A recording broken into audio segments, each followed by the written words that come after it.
So, kamusta po mga ka-Streetwise? Ako po si Takero Miyamoto at welcome po sa aking munting channel. So mga kababayan, kahapon, laugh trip. Ang dami kong tawa. Siguro mga 31 million. So kahapon po kasi, merong pautot itong mga tumatakbong senador sa PDP laban ni Duterte na si Marcoleta at saka si Jimmy Bondoc. So ang pautot nila mga kababayan, sila po ay nag-motorcade sa Quezon City from 1 PM to 5 PM. So alam niyo nangyari? Nilangaw. Ayan kasi, o puro kasi kayo yabang eh. So ngayon, ang point ko lang dito mga kababayan, di ba? Kahit anong gawin ninyong dalawa, hindi kayo mananalo. Kasi una, ang pangit ng image ninyo. And actually mga kababayan, meron po tayong mga pictures tsaka mga video dito po sa nangyaring motorcade daw di umano. So ito, pakita ko sa inyo, no? So una, nung isang araw ko pa nakikita ito eh, kasi merong invitation si Marcoleta. So ito wait. Lakihan natin para mas makita nyo, no? So ito. Yan, okay. So, Rodante Marcoleta.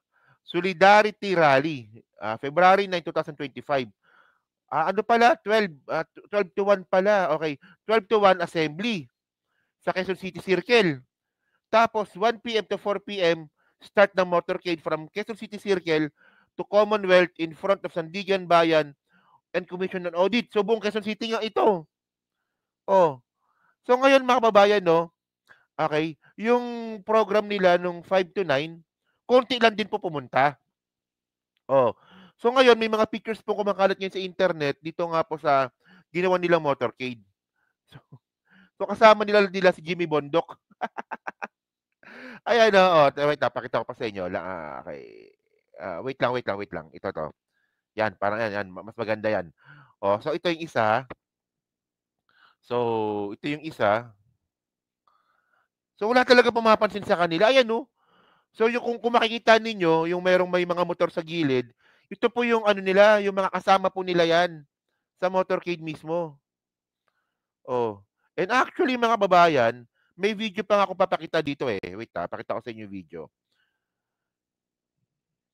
So ito pakita ko sa inyo yung video na to So merong nag-vlog nito eh. Gusto ko lang din pong i-share sa inyo. So ito magsimula tayo sa simula. Okay? Baka copyright tayo eh. Sa simula mga kababayan ito. Ayun sa Quezon City to eh. Oh, di ba? Walang pumansin. 3 minutes na to 3 minutes na yan, yung video na yan. Tapos punta tayong 10 minutes. 10 minutes video. Oh, teka lang, may ads. May commercial. Monetize pala siya, no? So, ito. Yan, ito rin. Oh, ganun din. Oh. Wala pumapansin mga kababayan. Nag-motorcade pa kayo, wala rin naman palang papansin sa inyo. Teka. Lakihan pa natin no, para mas maganda. Hindi naman tayo makaka-copyright yan eh. Oo. So, 10 minutes na yung video. So, forward natin ng 20 minutes. Yan, 20 minutes na yan 20 minutes na yan. Oh. Wala, ganun pa rin. Walang pumapansin. Teka lang medyo forward. Yan, ito. Yan.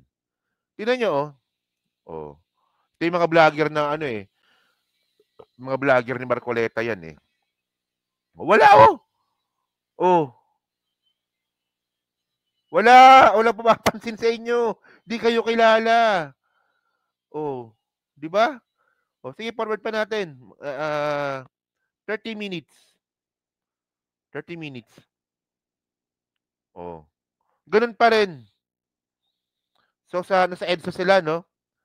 Wala, Kasi mga babayan, no, kung ikukumpara po natin ito, doon po sa motorcade po ni Presidente Bongbong Marcos, malayong-malayo.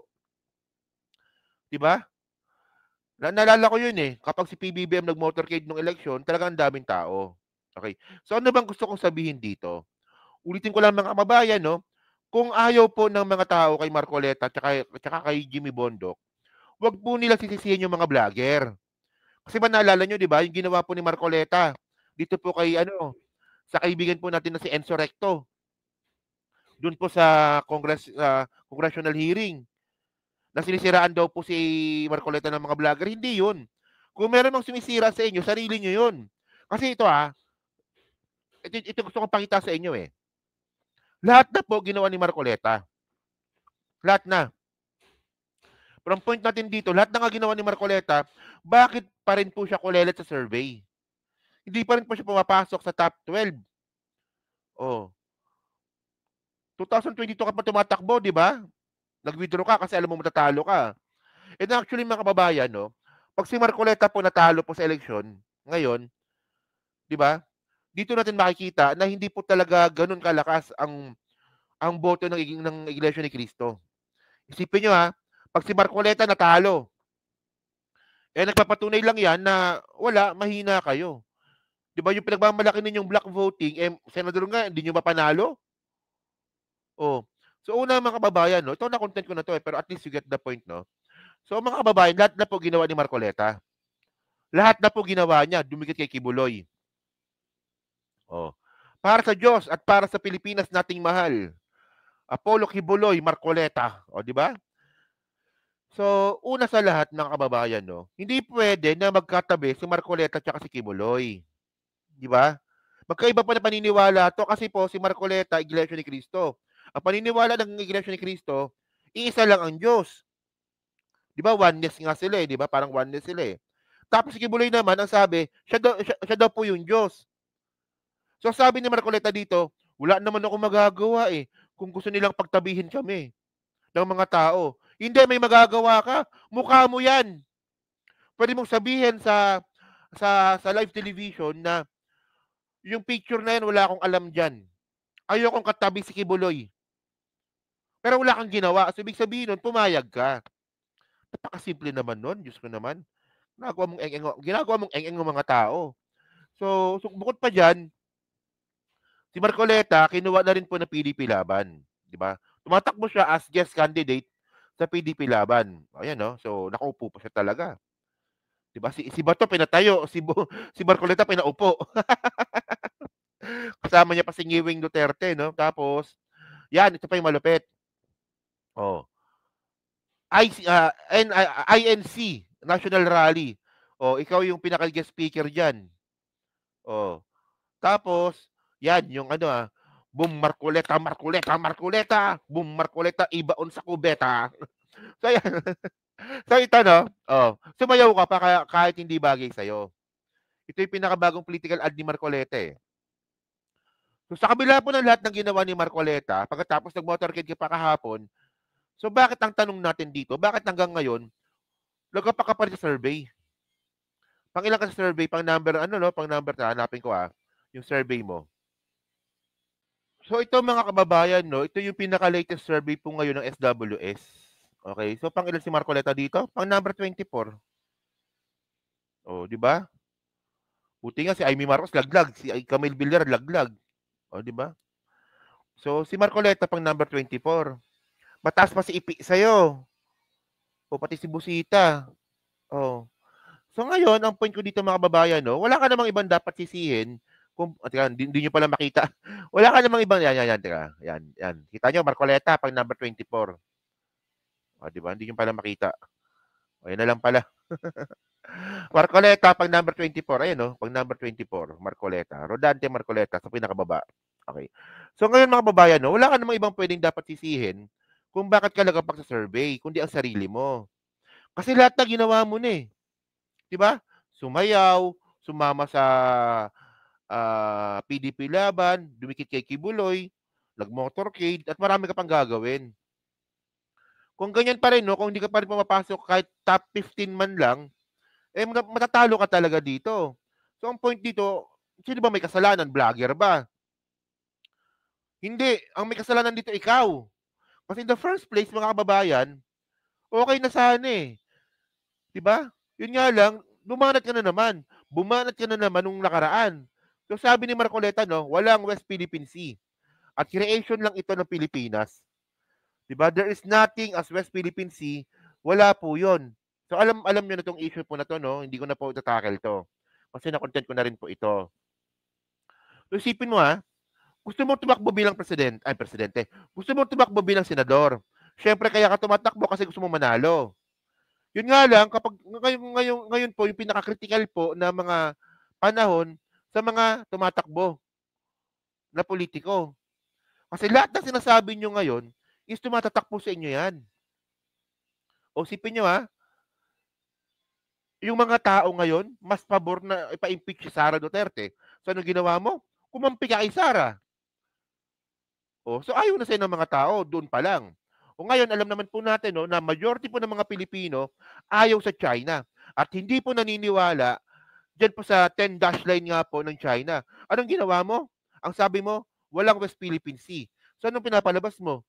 Naniwala ka sa 10 dash line ng China, sa West Philippine Sea hindi ka naniwala. Isipin mo, tumatakbo ka bilang senador. 'Di ba, ako tinuturuan na kita baka mapikon ka na naman, baka pa-contempt mo ako kung sakali man 'no. Pero ang point ko dito, tinuturuan na nga kita. Bakit ka kumakampi do'n sa mga taong ayaw ng mga Pilipino? Bakit ka kumakampi do'n sa mga bagay na lagapak sa survey?